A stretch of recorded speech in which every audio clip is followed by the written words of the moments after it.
할렐루야. 복되고 즐거운 거룩한 주일입니다.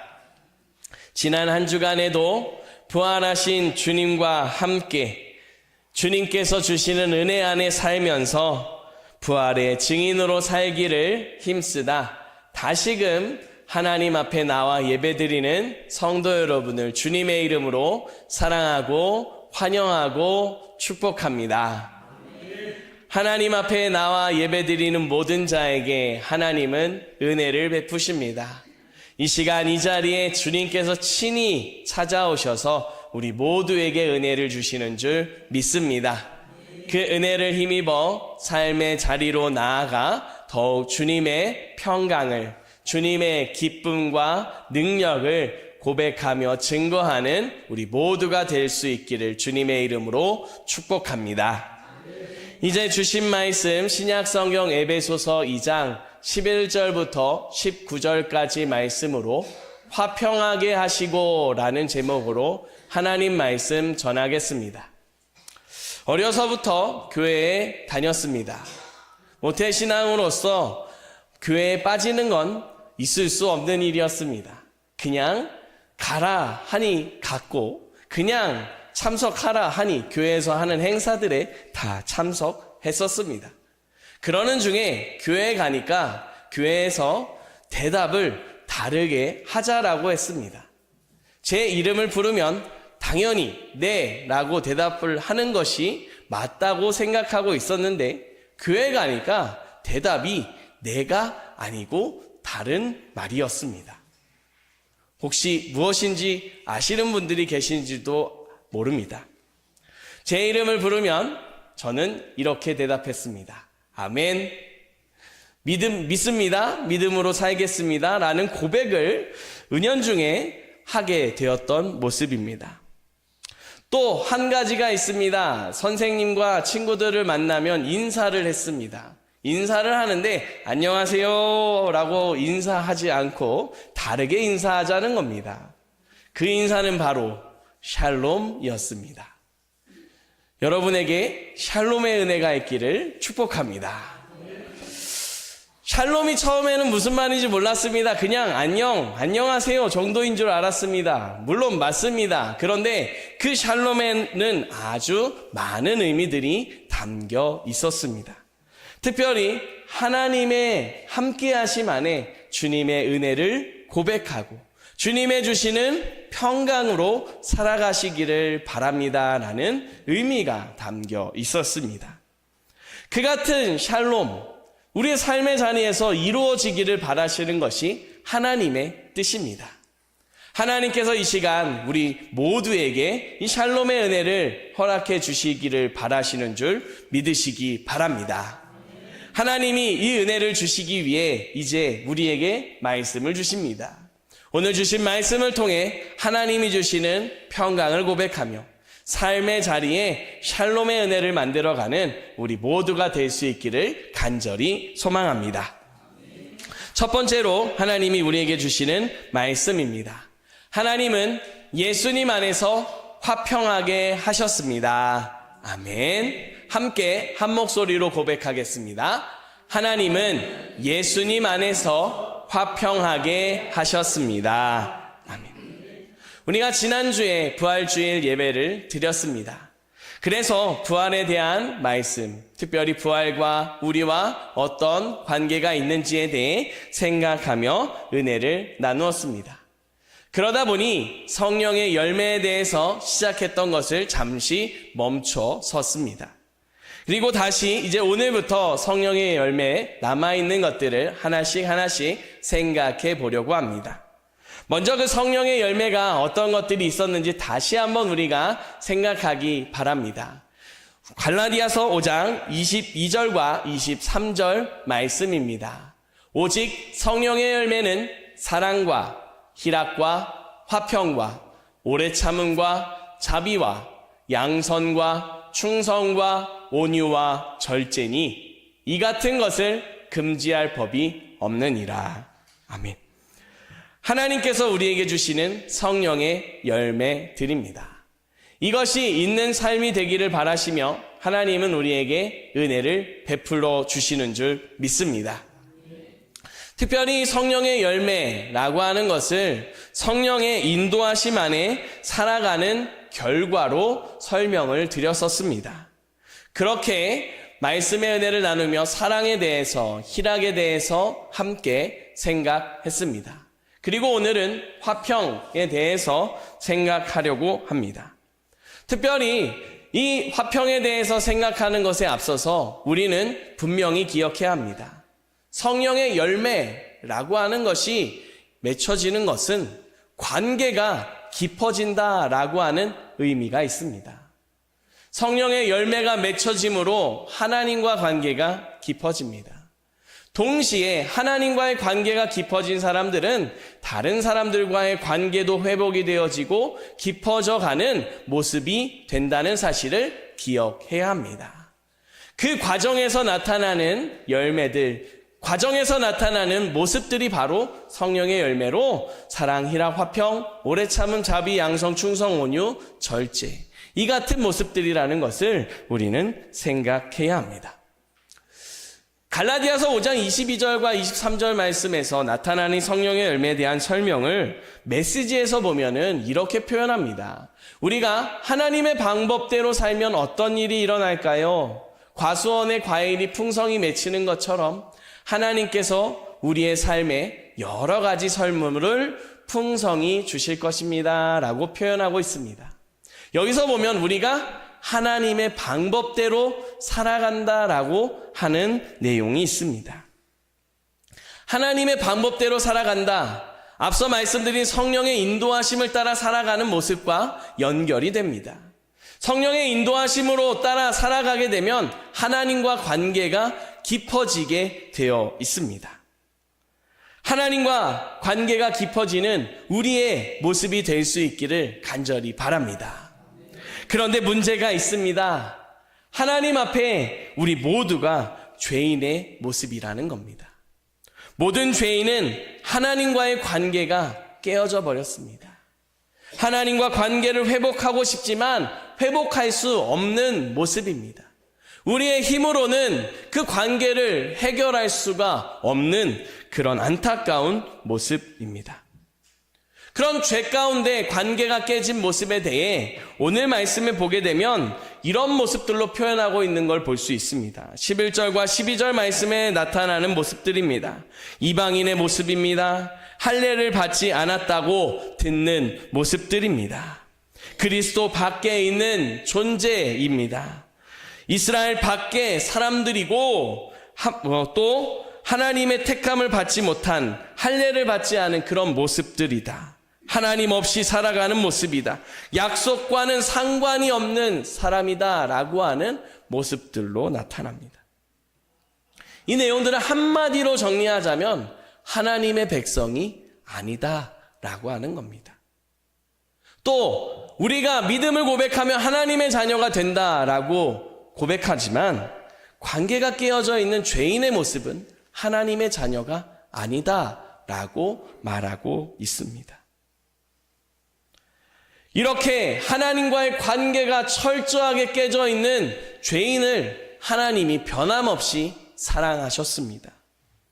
그 모습이 회복되기를 바라시며 하나님께서는 예수 그리스도를 보내주셨습니다. 예수님은 하나님과 우리 사이에 깨어진 관계를 회복해 주셨습니다.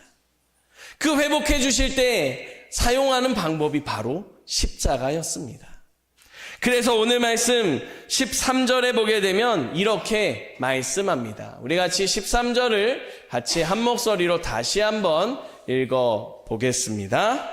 이제는 전에 멀리 있던 너희가 그리스도 예수 안에서 그리스도의 피로 가까워졌느니라. 아멘. 전에 멀리 있었던 모습입니다. 전에 관계가 많이 깨져서 멀어졌었던 모습입니다. 그런데 이것을 그리스도 예수께서 그리스도의 피로 가까워지게 해 주셨습니다. 그 모습이 어떤 모습인지에 대해서 계속 나타나고 있는 걸 우리가 볼 수 있습니다. 그리스도의 피, 무엇을 의미합니까? 예수님의 십자가를 의미합니다. 예수님이 우리 죄를 대신해 십자가에 죽으신 모습입니다. 주님께서 우리 대신 십자가에 죽으심으로 이제 우리가 하나님과 화목하고 관계가 다시 회복될 수 있는 길이 시작되었습니다. 하지만 우리는 기억해야 됩니다. 예수님의 피라고 하는 것이 단지 십자가만을 의미하지 않는다는 겁니다. 예수님이 십자가에서 죽으실 뿐만 아니라 부활하셨습니다. 그리스도의 피라고 하는 이 안에는 부활까지 포함되어 있음을 우리는 기억해야 합니다. 예수님이 우리 대신 죽으시고 완전히 새로운 모습으로, 거룩한 모습으로 부활하셨습니다. 그렇게 주님께서 부활하셨기에, 죽으시고 부활하셨기에 우리가 하나님과 관계가 회복될 수 있는 길이 완성이 되었습니다. 더욱 주님께 가까이 나아가 그 은혜를 받고 하나님의 사랑을 받는 모습이 될 수 있게 해 주셨습니다. 이 같은 모습을 받은 모습이 바로 저와 여러분 한 사람 한 사람이라는 사실을 기억할 수 있기를 바랍니다. 이런 하나님의 사랑, 하나님의 은혜 속에 주님과의 관계가 회복될 수 있도록 우리 주님께서 우리를 사랑하며 걸어가신 그 십자가의 길, 부활하신 그 영광을 다시 한번 기억하며 주님 앞에 살아갈 수 있기를 간절히 바랍니다. 사랑하는 성도 여러분, 부활주일은 지난 주일이었습니다. 그런데 왜 또 부활을 말할까요? 주님의 부활이 그냥 부활절에만 기억하고 부활절에만 나누고 생각하는 게 아니기 때문입니다. 예수 그리스도의 부활은 날마다 순간마다 우리의 삶에 일어나야 합니다. 그래야 우리가 하나님과 더 가까워질 수 있고 하나님과 친밀해질 수 있고 하나님과 더 깊은 관계로 믿음의 성숙으로 나아갈 수 있기 때문입니다. 이 같은 은혜의 자리로 하나님께서 우리를 초대하고 계심을 믿으시기 바랍니다. 그리스도 예수 안에서 화평하게 하시고 그리스도 예수와 함께 하나님 안에 더 친밀한 관계로 인도하시는 주님의 사랑을 고백하며 하나님 앞에 감사와 찬양으로 살아가는 이 한 주간이 될 수 있기를 주님의 이름으로 축복합니다. 두 번째로 우리에게 주시는 말씀입니다. 주 안에 화평한 모습으로 살아갑시다. 아멘. 우리 같이 다시 한번 한 목소리로 고백하겠습니다. 주 안에 화평한 모습으로 살아갑시다. 아멘. 하나님과의 관계가 깊어진다.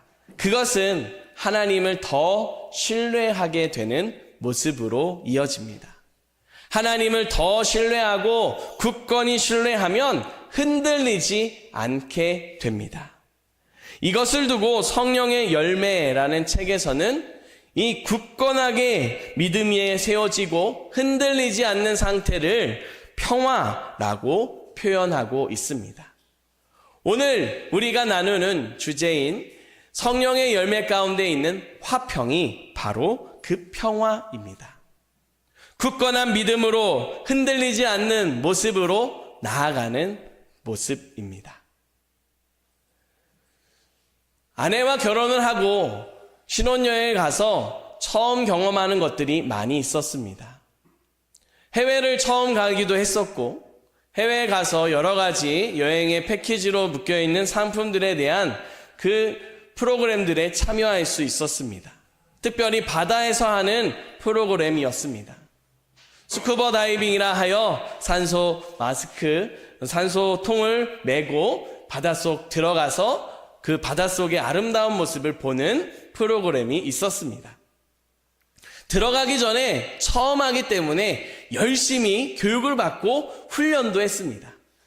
안경에 뭐가 끼면, 안경에 물이 들어가면 어떻게 하십시오, 귀가 꽉 막힌 것 같으면 어떻게 하십시오 하는 등 여러 가지 것들을 다 말해 주었습니다. 그 모든 것들이 다 중요했지만 제일 중요한 게 있었습니다. 숨을 쉴 때 입으로 숨 쉬십시오 였습니다. 평소에 우리는 숨을 쉴 때 코로 숨을 쉽니다. 코가 꽉 막히거나 콧물이 너무 많이 나오는 경우가 아니고서야 코로 숨을 쉽니다. 그러니까 숨을 쉴 때 자연스럽게 코로 숨을 쉽니다. 그런데 코로 숨을 쉬면 안 된답니다. 절대로 코로 숨을 쉬면 안 되고 입으로 숨을 쉬어야 됩니다. 라고 강조하고 또 강조하고 또 강조하는 그런 교육을 받고 물속에 들어가게 됐습니다. 처음에는 그 배운 대로 하니까 참 모든 것들이 새롭고 신비로웠습니다. 말씀을 준비하는데 어떤 한 목사님께서 그 경험을 이야기하는 걸 들었습니다. 저 역시 그 경험을 했던 것이 생각이 났습니다. 물속에 있으니 파도가 치는 게 잘 느껴지지 않습니다. 물고기들이 눈앞에 왔다 갔다 하는 모습을 보면서 참 놀랍다, 신비하다, 아름답다, 여러 가지 참 좋은 생각들이 많이 일어났습니다. 그런데 앞서 말씀드렸지만 숨은 코로 쉬면 안 됩니다. 입으로 쉬어야 했습니다. 잘하고 있다. 이 흐름이 완전히 깨져서 위험한 순간이 찾아오게 되었습니다. 위험한 순간이 왜 찾아왔을까요? 당황했기 때문입니다. 그때 당시에 어떠한 일이 있었습니다. 그래서 갑자기 순간 당황했습니다.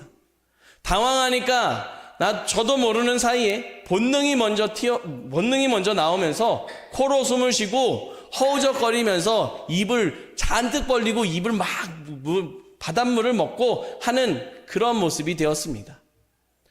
동시에 허우적거리며 금방이라도 정말 큰일 날 것 같은 모습이 되었습니다. 다행히도 전문가들이 같이 옆에 있었기 때문에 그분이 즉시 저를 데리고 물 위로 데리고 가주셔서 안전하게 지금까지 올 수 있었습니다. 당황하지 않아야 했습니다. 그런데 당황하니까 그 모든 것들이 깨졌습니다. 아름답던 모습들, 평화롭던 모습들, 아무것도 보이지 않습니다. 모든 것들이 다 산산조각이 나고 금방이라도 죽을 것 같고 금방이라도 큰일 날 것 같은 두려움만 가득했습니다. 이것을 말씀드리는 이유는 평화가 어떤 모습이냐라고 하는 겁니다.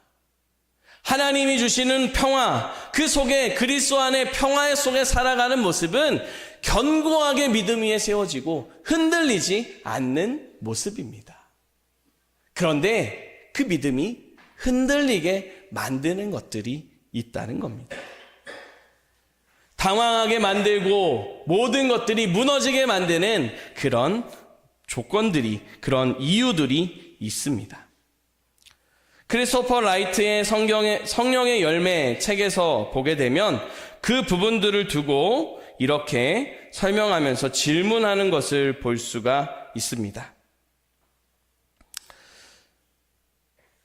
직장이든 가정이든 지금 여기서 삶에서 받는 모든 스트레스 속에서 우리는 평화를 누릴 수 있을까요? 라고 하는 질문이었습니다.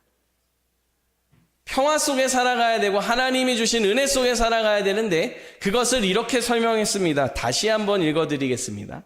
직장이든 가정이든 지금 여기서 삶에서 받는 모든 스트레스 속에서 우리는 평화를 누릴 수 있을까요? 개인적으로 여기서 스트레스라고 하는 단어가 확 와닿았습니다. 참 많은 사람들이 스트레스 받는다, 스트레스 쌓인다, 스트레스 받는다 등 여러 가지 스트레스라고 하는 단어를 자연스럽게 사용합니다. 우리말로 바꾸면 뭐였을까요? 화가 난다는 겁니다. 불편하다는 겁니다. 그런 마음으로 살아가지 않아야 할 터인데 그런 마음들이 일어나기 마련입니다. 그런데 그럴 때도 평화를 지킬 수 있어야 된다라고 하는 사실을 말해주고 있습니다. 사랑하는 성도 여러분, 하나님께서는 예수 그리스도 안에서 우리를 화평하게 해주셨습니다. 하나님의 평화 가운데 살아갈 수 있도록 우리를 이끌어 주셨습니다. 그 평화를 고백하며 살아가는 자리가 어디입니까? 예배드리는 교회입니까? 물론 맞습니다. 그러나 이 교회에서만 그 화평을, 그 평화를 고백하는 게 아닙니다. 우리가 살아가는 삶의 자리, 일상의 자리, 직장, 그리고 어느 곳에 있든지 무엇을 하든지 누구를 만나든지 그 자리가 하나님의 평화를 누릴 수 있는 자리가 돼야 한다는 겁니다. 그런 의미에서 이런 질문을 드려보겠습니다. 성도 여러분, 여러분들에게 스트레스가 되는 일이 무엇입니까? 여러분들에게 스트레스로 다가오는 그 문제가 무엇입니까? 그것 때문에 당황하게 되면, 그것 때문에 흔들리게 되면 많은 것들이 깨지게 됩니다. 자칫 하나님이 주신 평화마저도 잃어버리고 다시 죄의 모습으로 살아갈 그런 위험이 있을 수도 있습니다. 우리는 하나님이 주신 평화를 지켜갈 수 있어야 합니다. 오늘 우리가 나눈 말씀은 하나님과 우리 사이의 관계를 표현하는 것이기도 하지만 특별히 이방인들을 바라보는 유대인들의 시선이 담겨 있습니다. 앞서 우리 죄인된 모습을 두고 11절, 12절 말씀을 말씀드렸습니다. 그런데 사실 이 11절과 12절 말씀은 유대인들이 이방인들을 바라보는 시선이었습니다. 유대인들은 자신들의 믿음과 자신들의 율법과 자신들의 생활을 가지고 이방인들을 바라봤습니다. 그러니 그 사람들은 하나님을 안다고 하지만 알지도 못하는 모습이고 하나님을 믿는다고 하지만 저게 도대체 믿는 모습인가라고 싶은 그런 행동들이 가득한 모습이었습니다. 그러니 정죄하는 모습도 있었고 비판하는 모습도 있었습니다. 하지만 하나님께서는 말씀하십니다. 유대인의 시각으로 이방인을 바라보는 그 모습이 하나님이 우리를 바라보실 때의 모습과 똑같다는 겁니다. 그렇게 죄 가운데 있었던 우리를 하나님이 용납해 주셨고 그렇게 이해하기 힘든 모습들을 하나님이 용납해 주셨고 하나님이 용서하시고 평화의 자리로 나아갈 수 있도록 자신을 내어주시며 사랑을 자신을 내어주시며 은혜를 허락해 주셨습니다. 그런 모습을 말씀하시며 우리에게 주님께서 말씀합니다. 성령의 열매인 화평을 평화를 이루는 삶을 살아가도록 주님께서 말씀하십니다. 특별히 그것이 오늘 말씀 20절에 오늘 말씀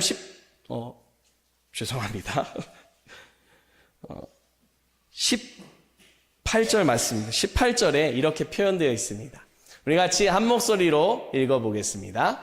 이는 그로 말미암아 우리 둘이 한 성령 안에서 아버지께 나아감을 얻게 하려 하심이라. 한 성령 안에서 아버지께 나아가게 하셨다라고 말하고 있습니다. 하나님과 더 친밀한 관계가 되게 하셨다라고 말합니다. 유대인으로서 이방인을 바라보면서 서로 정죄하고 비판하는 게 아니라 같이 함께 하나님께 나아가는 모습이 되었다라고 말합니다. 이방인으로서 유대인들에 대해서 그렇게 옛날 사고방식을 가지고 살아갔냐는 식으로 비판할 것이 아니라 그 마음을 함께하며 주님 앞으로 더 가까이 나아가게 하셨다라고 말씀하고 있습니다. 우리에게도 마찬가지입니다. 하나님이 주신 화평의 열매가 맺혀진다면 하나님이 우리를 화평하게 하신다면 우리의 삶의 자리에 은혜가 증거되어지고 함께 성령 안에서 아버지께 나아가는 역사가 이루어져야 되는 줄 믿습니다. 그 모습을 성령의 열매라는 책에서는 우리가 성령 안에 거하면 우리를 통해 그리스도가 보인다라고 표현하고 있습니다. 그리스도 안에서 하나님이 우리를 화평하게 하셨습니다. 사랑하는 성도 여러분의 삶의 자리에서 그리스도를 통하여 하나님의 평화가 여러분 안에 있기를 축복합니다. 나아가 여러분들의 삶을 통해서 그리스도가 보이게 되고 하나님이 주시는 평화를 고백하게 되는 은혜가 있기를 간절히 바랍니다. 이것을 이루어주시는 하나님을 믿고 우리의 삶에 일어나는 스트레스들은 하나님께 맡겨드릴 수 있기를 바랍니다. 스트레스에 집중한다면, 스트레스에 붙잡힌다면 흔들릴 수밖에 없고 깨질 수밖에 없고 망가질 수밖에 없습니다. 그러나 우리를 평강 가운데로, 무엇도 해하지 못하고 무엇도 우리를 쓰러뜨릴 수 없는 그 은혜 가운데 서게 하신다면 어떠한 상황에서도 어떠한 환경에서도 흔들리지 않고 그 시간들을 이겨나갈 능력이 임하는 줄 믿습니다. 이런 은혜를 삶의 자리에서 고백하며 화평하게 하시는 하나님을, 또 우리를 통해 화평하게 하신 하나님의 놀라운 은혜를 증거하게 하시는 주님의 사랑을 고백하는 하나님 나라를 이루는 모두가 되시기를 주님의 이름으로 축복합니다. 기도드리겠습니다. 하나님 감사합니다. 저희를 인도하시고 그리스도 안에 화평하게 해주셔서 감사드립니다.